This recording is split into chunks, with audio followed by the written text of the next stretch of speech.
And the situation in Libya will be Friday in Geneva. That's where the United Nations Human Rights Council will view a draft resolution that calls for an investigation. But we're hearing that there's even difficulty getting the members of that body to agree on the wording of that resolution that will call for an investigation. So right now, the Security Council is not going to discuss Libya Wednesday, Thursday. The next thing on the docket would be Friday, and that is in Geneva for the Human Rights Council. We're hearing Hillary Clinton is going to give a press conference amid suggestions that the State Department is now considering some more than merely commentary. What can you tell us about that?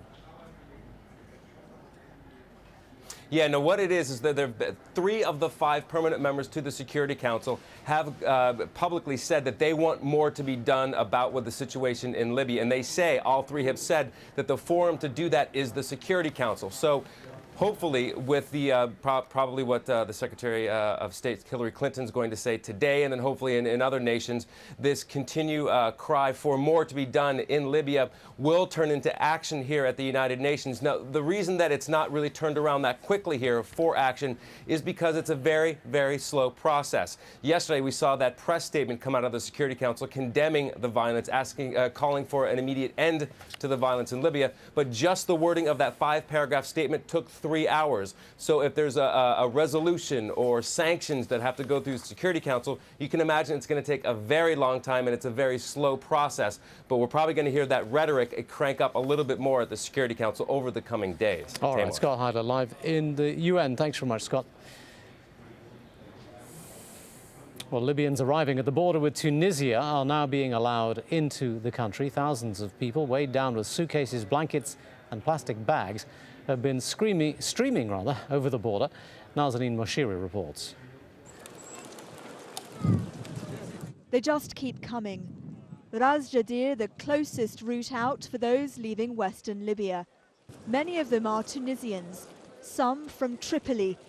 They describe an escalation of violence in the last 24 hours.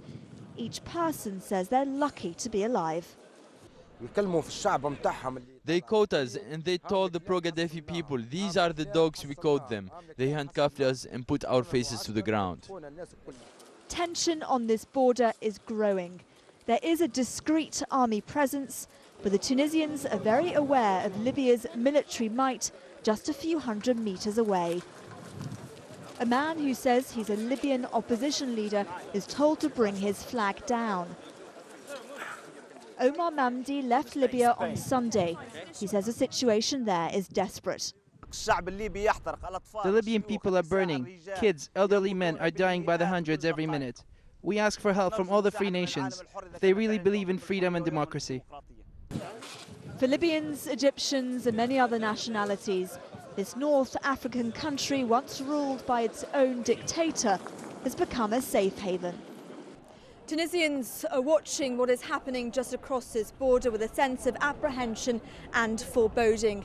It was an uprising here that inspired Egyptians and now the Libyans. There is fear about what the coming hours and days may hold. Nazanin Moshiri, AlJazeera, on the Tunisian-Libyan border. Well, in Italy, the foreign minister has been warning of a possible humanitarian disaster in his country. Harry Smith is standing by for us in Rome with more on that. Harry, what has Mr. Frattini been saying?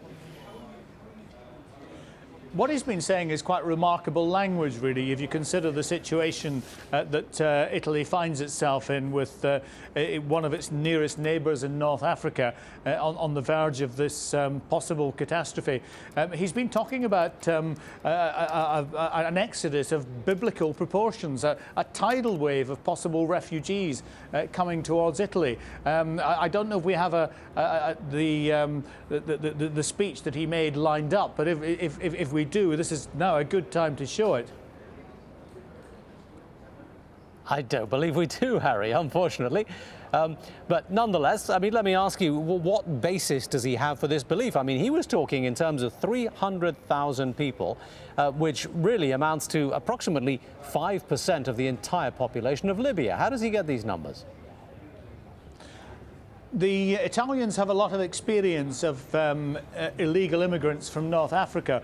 Remember the chaos that took place in Tunisia not so long ago. They've had to mobilise their navy, mobilise their air force in order to deal with that, and of course their coast guards. So they have a rough idea what's coming, but only a rough idea. This is a very rough estimate. 200,000, maybe 300,000. They won't all, of course, go to Italy, but the connections between Italy and Libya are so close geographically and culturally. Remember that Italy was the old colonial power, that it's highly likely that a large number of them will try to arrive here. But it's not only Italy that's concerned. There was a summit today in Rome of 6 countries who have borders on the Mediterranean, who are also concerned about the possibility of large numbers of immigrants. We had Italy, France, Spain, Malta, Cyprus and Greece. And what they've done is they've got together and said, we need a concerted approach to this. And on Thursday, they will go to the European Union, where there will be a meeting of ministers from all 27 European Union nations. And what the Mediterranean countries are going to ask is quite simply, look, we need a solidarity fund here. We need an agreed approach. Now, at the moment, they're agreed on only 2 things. One is that this is a very unpredictable situation, and the other is that they need to have some sort of concerted approach. All right, Harry, thanks a lot for that. Harry Smith live in Rome.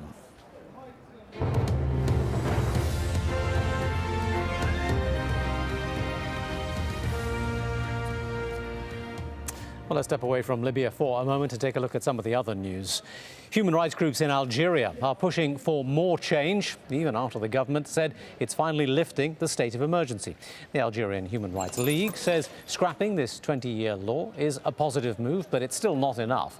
The government is hoping to appease the demonstrators, who are still protesting weekly in the capital, Algiers. The capital has approved new measures aimed at reducing unemployment.